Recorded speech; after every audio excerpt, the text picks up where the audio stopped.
It's the Mixed Martial Arts Hour with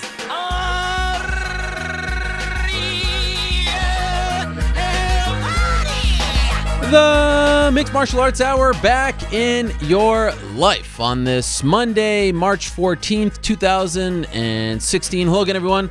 I'm Ariel Halwani inside our New York City studio. It is cold. It is raining outside here in New York, so it is so very great to be in this studio talking some MMA with all of you. So everything has kind of calmed down since last week. UFC 196 trickling away. Of course, a lot to still digest from that event, and we have come to find out that it may have broken many records for the UFC, digitally, pay-per-view, social media-wise, all that and then some. And the narratives start to change as the event gets, further and further away in the rearview mirror. Now it has been about the sort of this explosion of Nate Diaz love that has come about, and in particular via the mainstream media. Nate Diaz showing up on Extra on Friday afternoon, and it's so cool to see how everyone's just so happy for the guy. Wow, Nate Diaz actually smiles when he's not preparing for a fight, when he's not cutting weight. He's actually a pretty lovable guy, and that's cool to see. Good for him. Glad to see that he is getting the love and respect that he deserves. And like I said last week, cool to see him come out of the shadows of his brother Nick Diaz. A relatively quiet weekend in the world of MMA, but there was still some interesting stuff. On Friday night, Invicta had a show in Las Vegas, and it was a solid card. Some big names, some big performances. We will talk about that a little later on. New York Rick was in attendance, as was good old JR, Jim Ross. How about that? New York Rick rubbing elbows with JR in Las Vegas. On Saturday, World Series of Fighting had another show, highlighted, of course, by Justin Gaethje defeating Brian Foster, Chael Sonnen, with his new best buddy Kenny Rice calling the action and called it a Charlie horse. That's what Brian Foster suffered. Many Charlie horses, many kicks to the knees, the calves, the thighs. Great performance by Justin Gaethje, and begs the question, are there enough interesting fights in World Series of Fighting for the Gaethjes and Marlon Moraes of the world? Gaethje calling out Jason High, which I think is a perfect matchup for him. A very credible opponent, a very credible test, and the kind of test that he hasn't had as of late. So hopefully they book that one for World Series of Fighting. And Justin Gaethje and Rico Verhoeven winning in glory. That happened on Saturday afternoon. Solid win for him. He wasn't all that impressed. Tyson Fury, his good pal, giving him the title. And now a very interesting story developing for Rico Verhoeven, who has, as you heard on this show, expressed great interest in competing in mixed martial arts. He's 1-0 as an MMA fighter, and it's going to be interesting because his glory contract is now up. So does he go to a Bellator?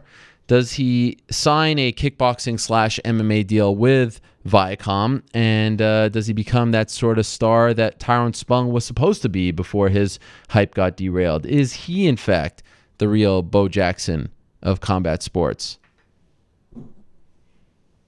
Great look, great fighter. Sometimes lacks that killer instinct, but a very interesting story to monitor if you're an MMA and kickboxing fan. That is Rico Verhoeven. So great lineup today. A lot to discuss. A lot of interesting people on the show. So let's get right to it. At around 3:10, we'll take your questions and comments.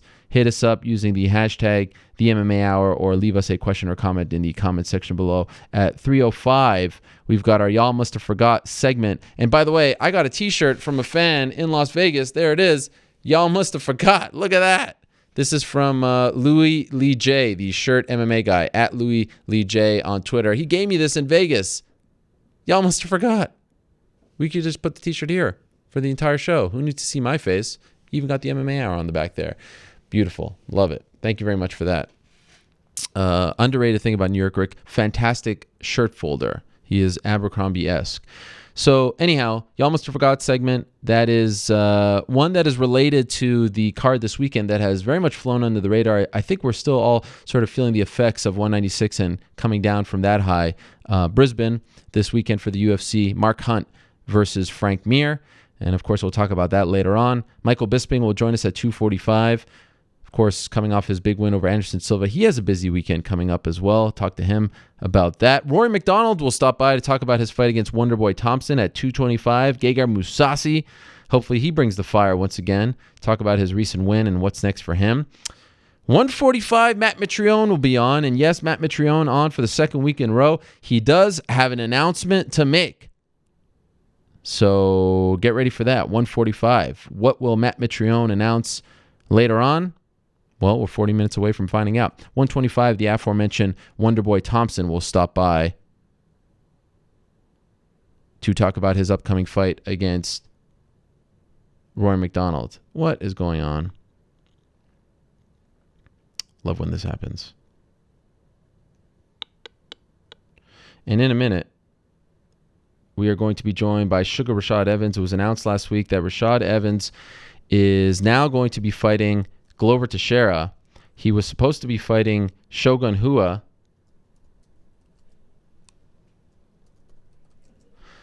at UFC on Fox in Tampa Bay, Florida. And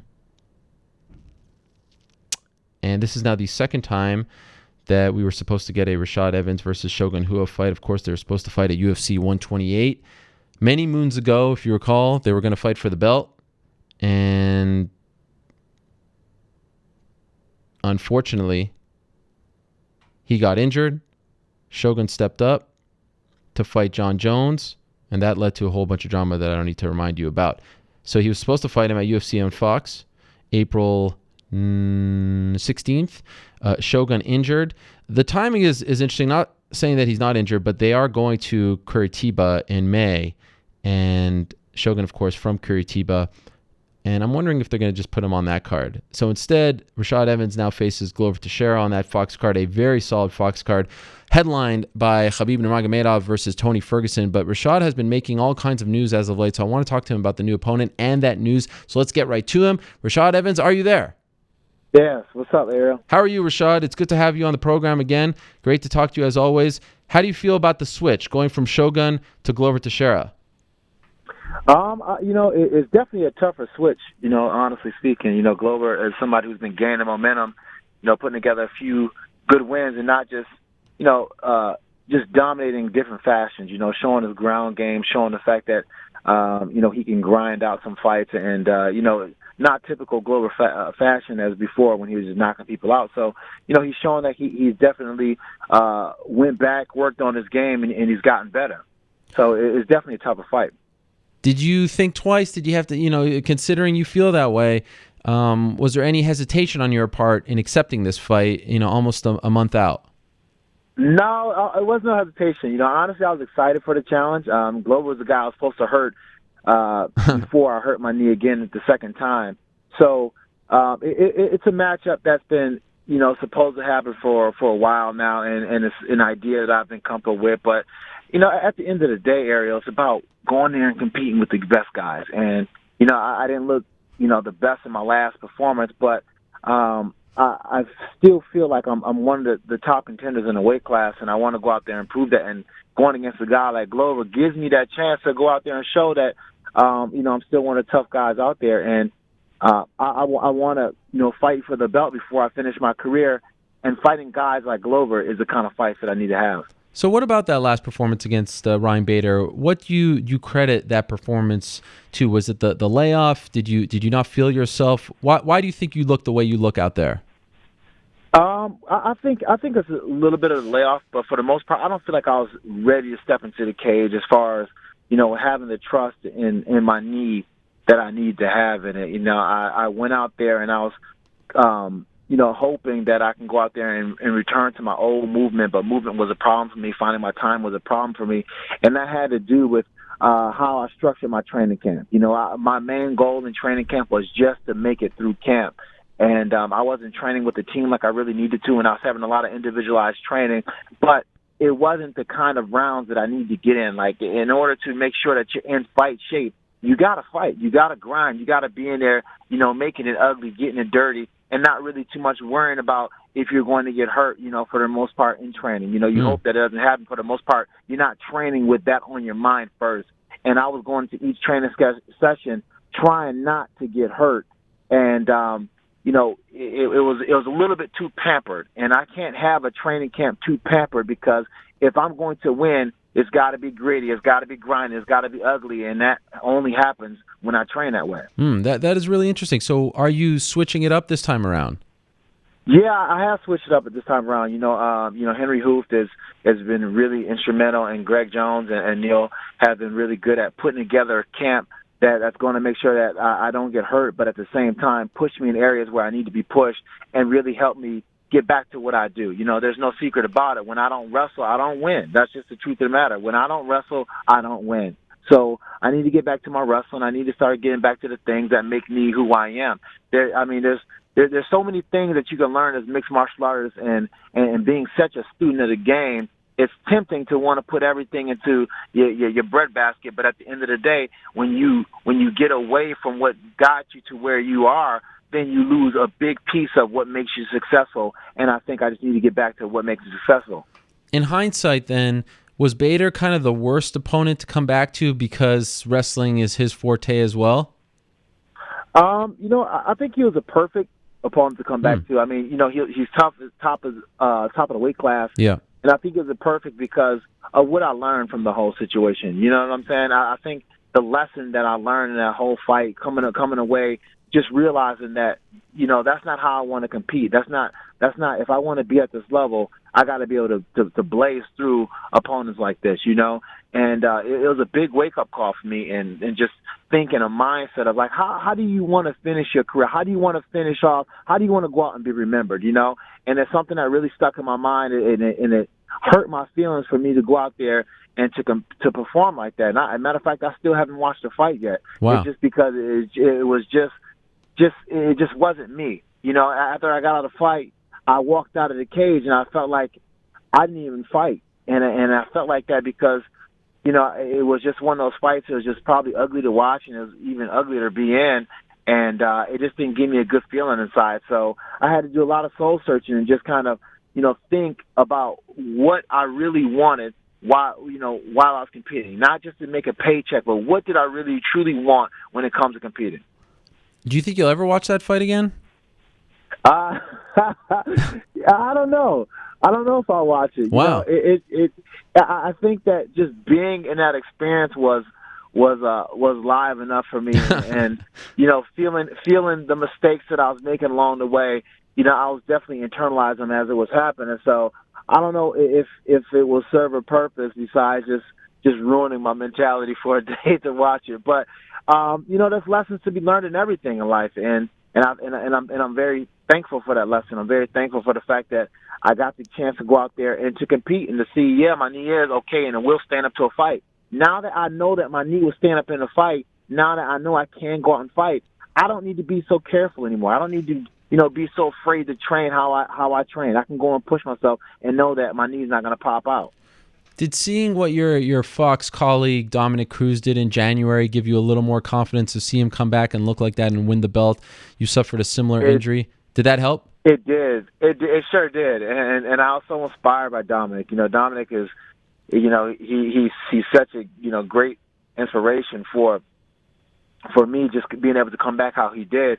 And it was one of those things that made me believe in the fact that I have been out. I have had a long road when it comes to this injury, but at the end of the day, it's not the end of the road. Dominic Cruz came back and just showed what determination, focus, and being very meticulous about a good training schedule can do for you.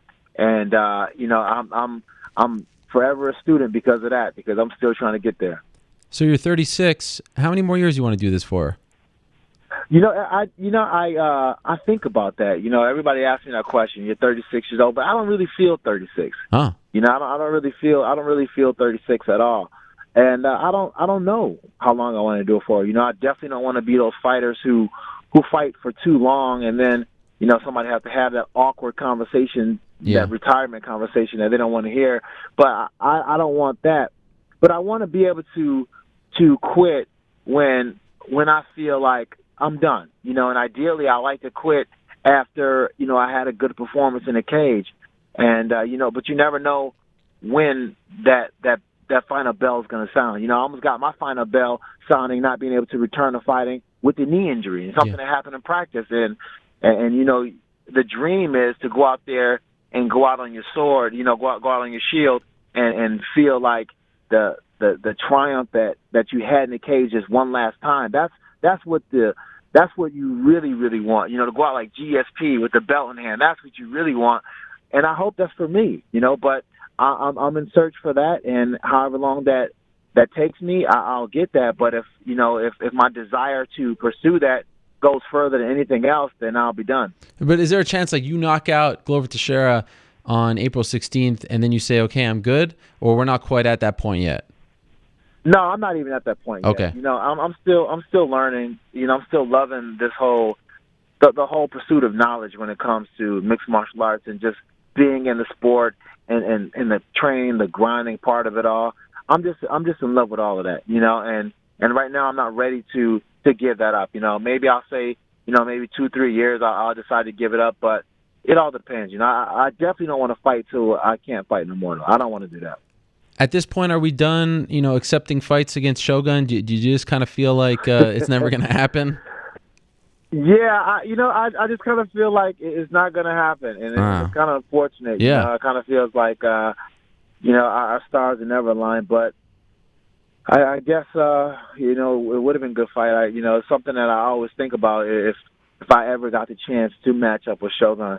But I heard that he hurt his knee pretty bad, and he probably won't return to a few months, and I think the next time is maybe like in Brazil or something. So. Right.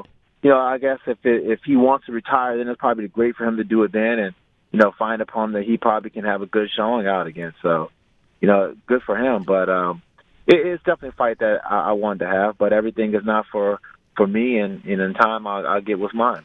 Now, here's an interesting thing. You have long been one of the best analysts in the game, but as of late, and this is sort of flying under the radar, but you're getting a little more credit these days for it, and rightfully so. You have been spot on in picking some huge upsets. Now, correct me if I'm wrong here, if I'm missing any. You called the RDA over Pettis fight, right? Yeah. You called Holly Holm over Ronda Rousey. Yeah. You called Nate Diaz over Conor McGregor. Uh-huh. Who else did you call? You called another one. TJ Dillashaw. TJ Dillashaw. You called that one too. Yeah. What the heck? Are you making money off of these? I hope you are, because those are some big underdogs. Yeah, I made a little bit of coin off of it for sure. But how are you doing this? I don't know. When I see some of these matchups, sometimes I start analyzing them and I start thinking them over and over again. And sometimes the favorite does something that kind of sways me to feel the other way. You know what I'm saying? It's something really, really subtle, but I see it. And with McGregor, I felt like he was a lot different that last fight because he wasn't the same person. It seemed like he was kind of putting on a little bit too much just for the show. And I know the woes of putting on too much for the show, because at the end of the day, you're taking away from what makes you sharp in the cage. And then another problem was the fact that he didn't have to cut weight. Now, every single thing that goes into a fight is a process. For me, putting on my suit, making sure I'm suited and booted before I go out there, that helps me get to my rhythm, so then I'm not analyzing and thinking about every aspect of the fight before it's time to.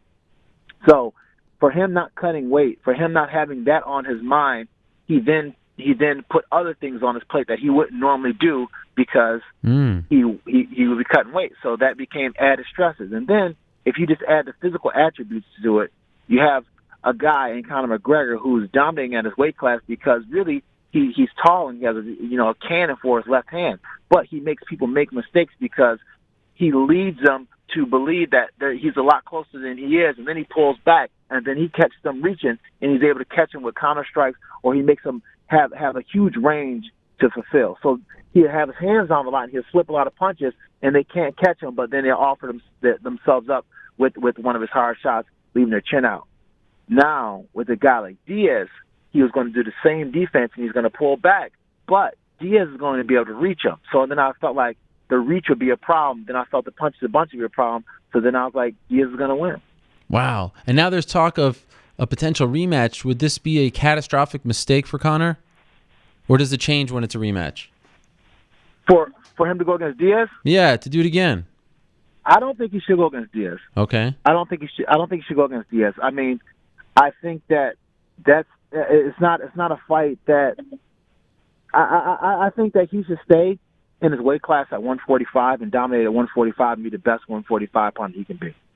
I think the fact that he's ambitious enough to go up in all these weight classes and want to say there's no, weight classes don't mean nothing is ridiculous. It's ridiculous. And when we've seen what weight classes can do when he went to 170, there's weight class is real. It's real. Yep. You need them.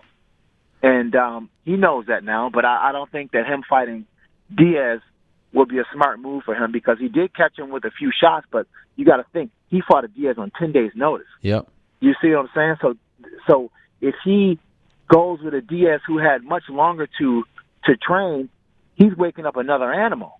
He's dealing with a different animal altogether. So I think that he should just let sleeping dogs lie and just take that as a lesson and go down to 145 and just dominate. A lot of talk last week about 196 being sort of a long-term bad night for the UFC because Conor and Hawley lost. Do you agree with that, or do you think it, as I do, to be honest, it sort of exemplified the beauty of MMA in that anything can happen on any given night? Yeah, I think I agree with you, Ariel. I think the fact that, once you have people losing like that, the favorites losing like that, it keeps everything fresh. Mm-hmm. And it keeps people wanting to watch it because it's not scripted. You know what I'm saying? The UFC does not want Conor McGregor to lose, and you definitely, you know that. So when you see that happen, you're just like, wow, this is as real as it gets. This is as real as it gets. And it makes you appreciate the sport on a different level because you're not going to see that in almost any other sport. Like you're not going to see that in boxing. You know what I'm saying? The favorites most of the time they usually win, but in MMA you see the upsets and there's something in us. There's something in us that likes to see the upset. It's refreshing to see the upset. So I think it helped out more than anything. And what about your old pal GSP showing up at this event last Saturday and sort of flirting with the idea of coming back? By the way, that scene, I think it was the first ever season of UFC Primetime when he was gearing up. Was it for the BJ Penn fight or maybe another? When you come to TriStar, you know that one where they see you when they shoot you? Yeah. That was the best. That was the best scene in the history of Primetime where you show up and there's the graffiti or whatever it was. It was just amazing with the music. I don't remember when they had me looking cool with the glasses. Oh yeah, it was like here he comes, Rashad Evans, Sugar. It was just great. Anyway, what would you say to GSP if he asked, should I come back? Should I come back after 2.5 years away? What would you say to him? And has he asked you if he should come back?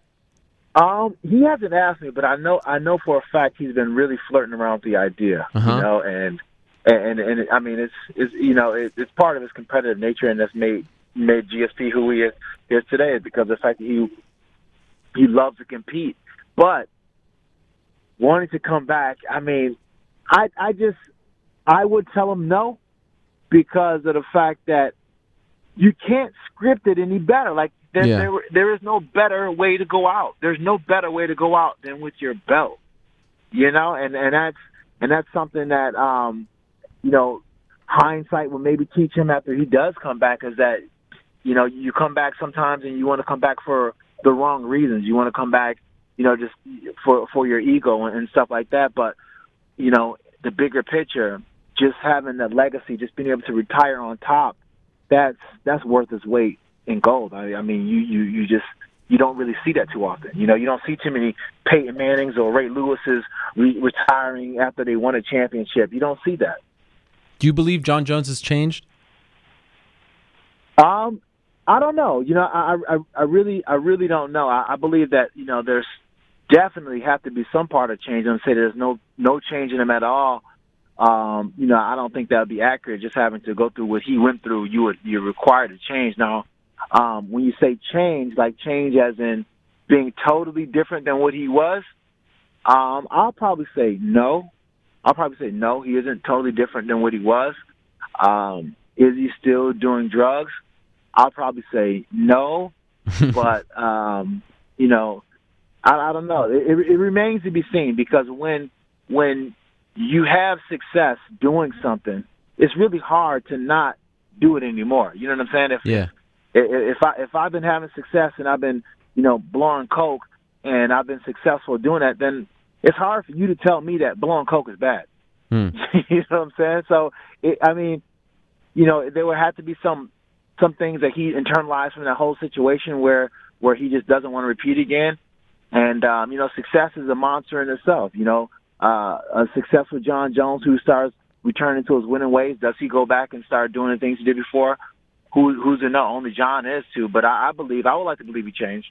Are you going to pick another underdog when your pal DC fights your other pal John Jones? Can DC beat John Jones, or no chance? I think DC can beat John Jones, and I think this fight's going to be remarkably different than the first fight.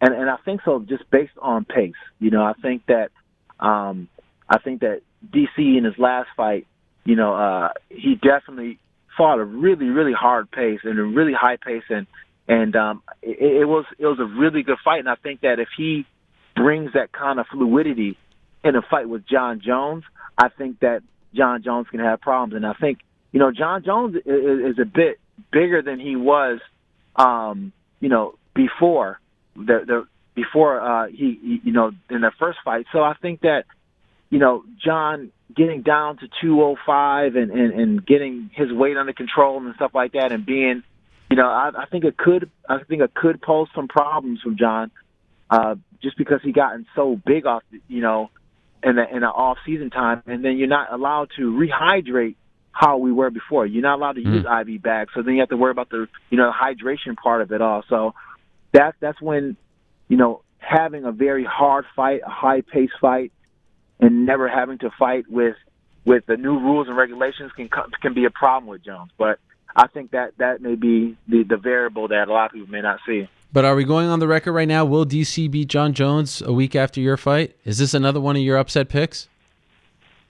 I can't say that right now. I can't say that right now. It's too early. It's too early to say, because I wanted the exclusive.